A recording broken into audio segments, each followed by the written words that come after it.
Assalamualaikum warahmatullahi wabarakatuh. Pada video kali ini, saya masih tetap membahas tentang logika. Jadi, 3 video saya membahas tentang logika. Yang video kali ini saya akan membahas ke inferensia atau penarikan kesimpulan. Jadi, materi ini cukup penting karena materi ini sangat sering digunakan di berbagai macam tes, baik itu tes CPNS, tes masuk perguruan tinggi, ataupun tes-tes yang lain. Setelah kita lanjutkan, masih kita tetap berada di bab logika, tapi kita lanjutkan ke subbab inferensi, atau bahasa lainnya adalah penarikan kesimpulan. Jadi, langsung saja. Nah, jadi yang namanya penarikan kesimpulan itu kan belum tentu benar atau salah.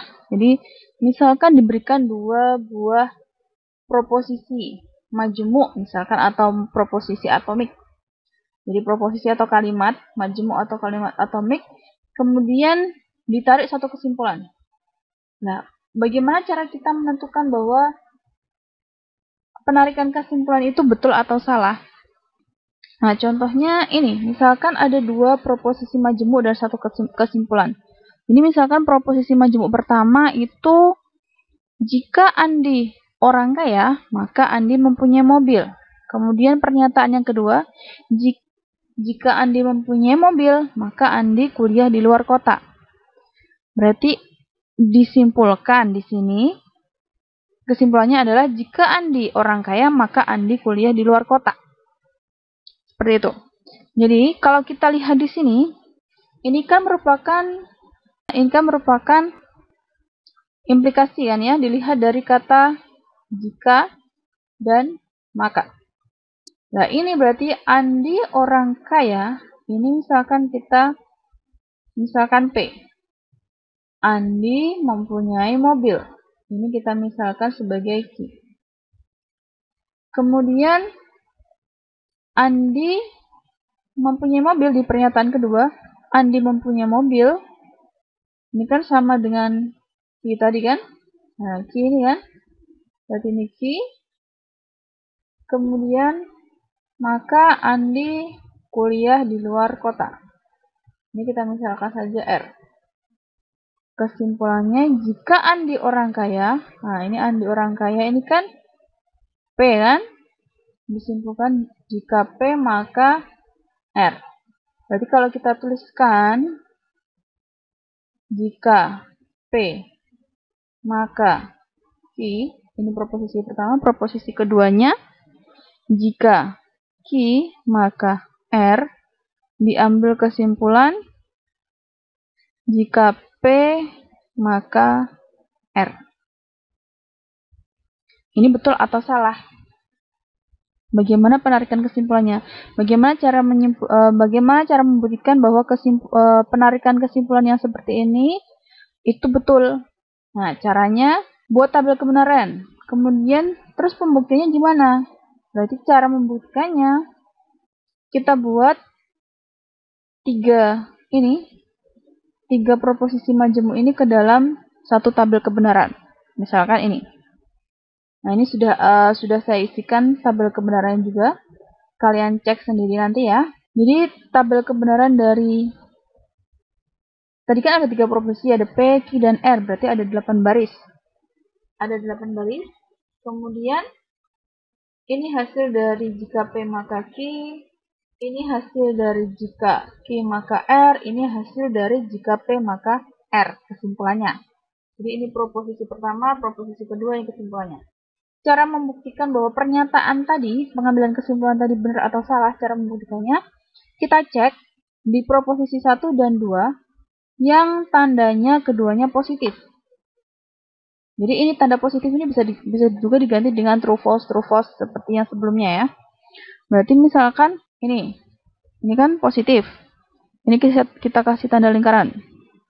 Kemudian ini juga kita kasih tanda lingkaran. Kemudian ada lagi di baris ini, kelima, tanda lingkaran. Kemudian baris ke-7. Kemudian baris ke-8. Nah, selanjutnya kita cek apakah penarikan kesimpulannya benar. Ketika proposisi 1 betul, proposisi 2 betul, hasilnya kesimpulannya juga harus betul. Ternyata ini plus, berarti kita kasih tanda segitiga. Kesimpulannya, ini plus juga kita kasih tanda segitiga. Ini plus juga kita kasih tanda segitiga. Ini plus juga kita kasih tanda segitiga.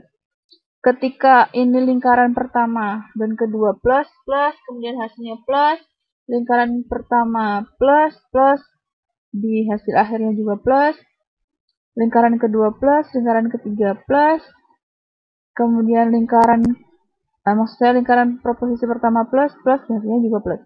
Kalau seperti ini bentuknya plus semua, ketika proposisi pertama plus, proposisi kedua plus, kesimpulannya juga plus. Untuk tabel ini berarti penarikan kesimpulan tadi dinyatakan benar. Ya, paham ya? Nah, misalkan ada contoh lagi. Jika Andi orang kaya, maka Andi mempunyai mobil. Ternyata Andi mempunyai mobil. Berarti ini kan, kalau kita lihat, ini adalah jika Andi orang kaya, berarti ini misalkan jika maka berarti kan dia implikasi. Nah, jika Andi orang kaya, ini saya misalkan P. Kemudian maka Andi mempunyai mobil. Ini saya misalkan dengan Q. Ternyata berarti ini kan proposisi kedua. Ternyata Andi mempunyai mobil. Nah, ini berarti kan masuk ke Q kan? Jadi, Andi adalah orang kaya. Ini adalah kesimpulannya. P. Paham sampai di sini? Kalau misalkan saya tuliskan dalam bentuk ini, berarti kan jika P, maka Q. Ini proposisi pertama. Kemudian proposisi keduanya adalah Q kan? Ternyata Q. Kesimpulannya dia adalah P. Berarti kita buat ini adalah proposisi pertama, proposisi kedua, ini adalah kesimpulan. Jadi kita buat tabel kebenarannya. Tabel kebenaran dari P, kemudian Q, P maka Q. Yang mana P maka Q ini adalah proposisi 1, Q-nya proposisi 2, P-nya itu sendiri ternyata K. Langkahnya sama, di proposisi pertama sama kedua kita cari yang keduanya positif. Ada di baris 1, saya lingkarin.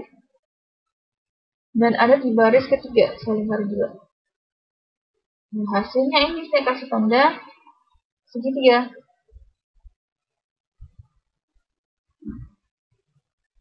Ternyata di tanda segitiga ini satunya plus, satunya min.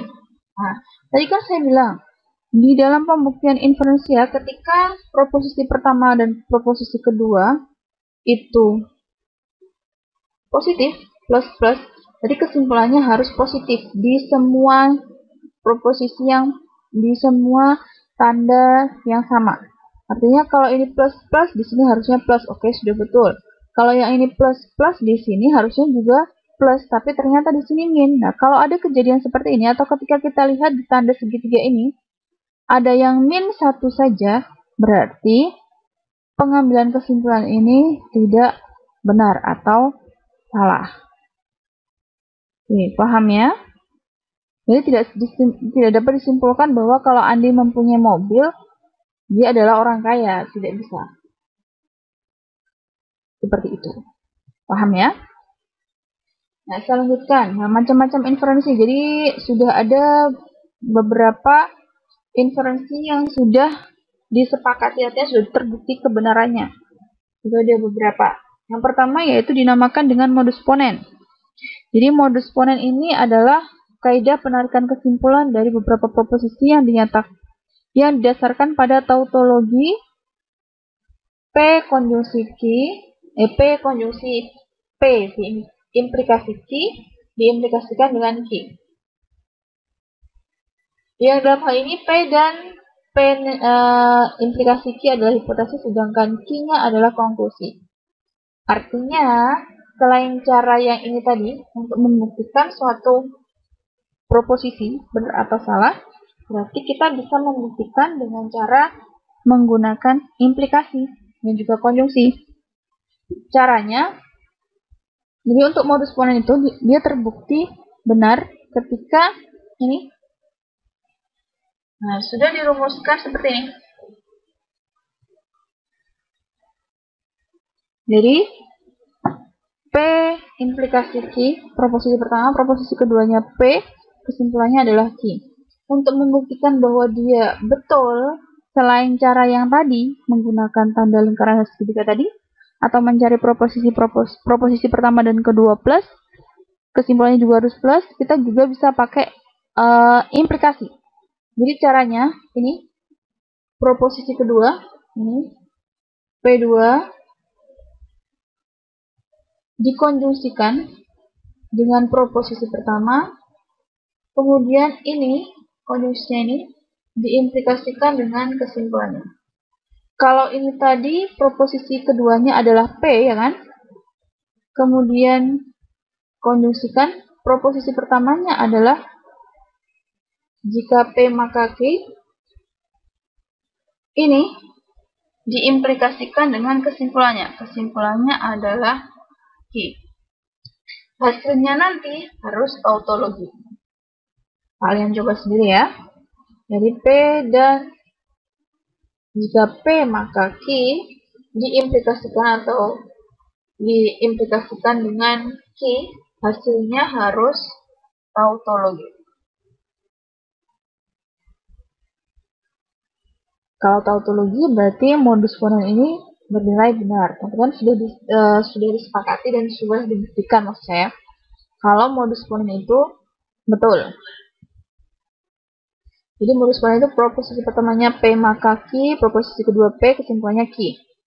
Nah, contohnya, jika Andi orang kaya, maka Andi mempunyai mobil. Nah, ini kan jika P maka Q. Proposisi pertama, proposisi keduanya adalah P. Berarti berdasarkan modus ponens tadi kan rumusnya adalah P maka Q, kemudian proposisi kedua P, kesimpulannya adalah Q. Berarti kesimpulan dari ini dapat dinyatakan adalah Q, kesimpulannya. Berarti Andi mempunyai mobil. Ya, paham ya? Nah, untuk modus tolen dituliskan dalam bentuk seperti ini. Jadi, jika P maka Q untuk proposisi pertama, proposisi keduanya negasi Q. Kesimpulannya adalah negasi P. Ini adalah modus tolen. Ya. Nah, ini contohnya. Proposisi pertama, jika Andi orang kaya, maka Andi mempunyai mobil. Jadi, jika Andi orang kaya, ini adalah jika P, maka Andi mempunyai mobil. Ini adalah Q. Proposisi kedua, ternyata Andi tidak mempunyai mobil. Berarti negasi Q, kan? Berarti kesimpulannya bagaimana? Nah, kalau di modus tolen, tadi kan disebutkan bahwa dia, ini kan, kaidah modus tolen, jika P maka Q, kemudian proposisi kedua negasi Q, berarti kesimpulannya adalah negasi P. Saya tulis ulang dulu. Jika P maka Q, kemudian proposisi keduanya adalah negasi Q, berarti kesimpulannya adalah negasi P.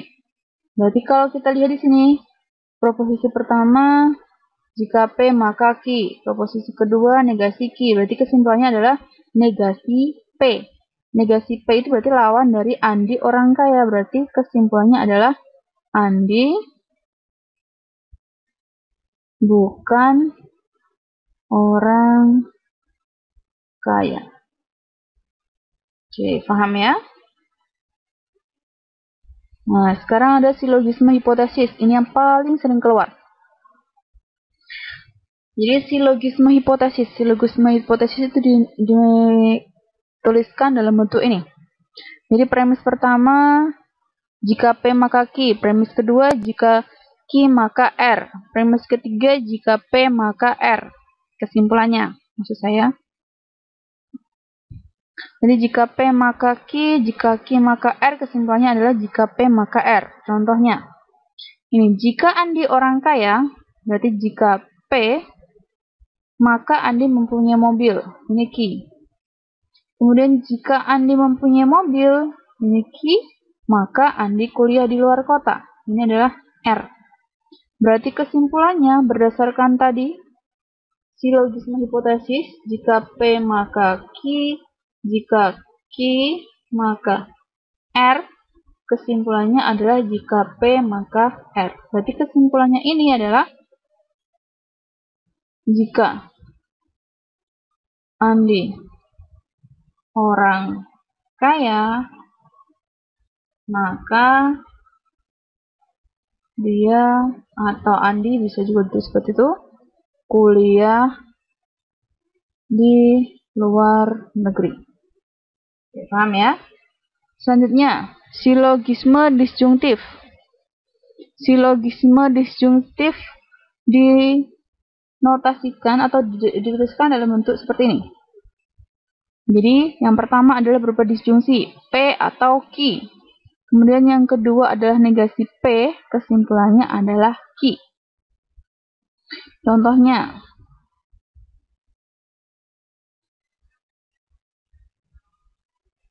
Maman akan pergi kuliah atau nonton film. Berarti kan Maman akan pergi kuliah, ini kan P.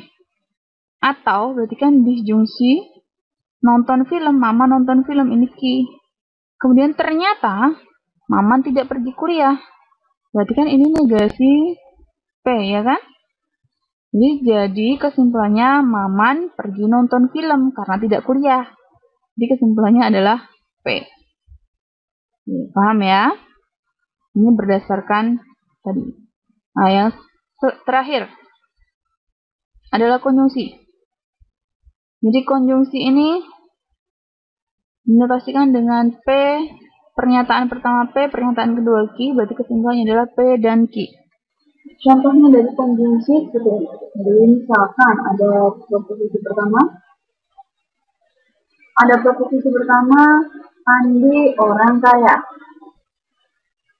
Berarti ini adalah P, ternyata Andi mempunyai mobil. Berarti kesimpulannya berdasarkan kaidah konjungsi, maka contoh dari ini kesimpulannya adalah P dan Q, atau Andi adalah orang kaya dan mempunyai mobil. Paham ya sampai di sini? Kalau tidak paham bisa tanya langsung ke saya, bisa by email boleh atau lewat kolom komentar juga boleh, lewat WA juga boleh.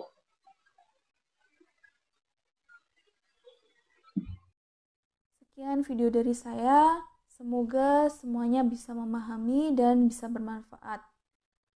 Jangan lupa subscribe dan juga bunyikan lonceng notifikasi supaya bisa selalu update tentang video terbaru dari saya. Sekian, wassalamualaikum warahmatullahi wabarakatuh.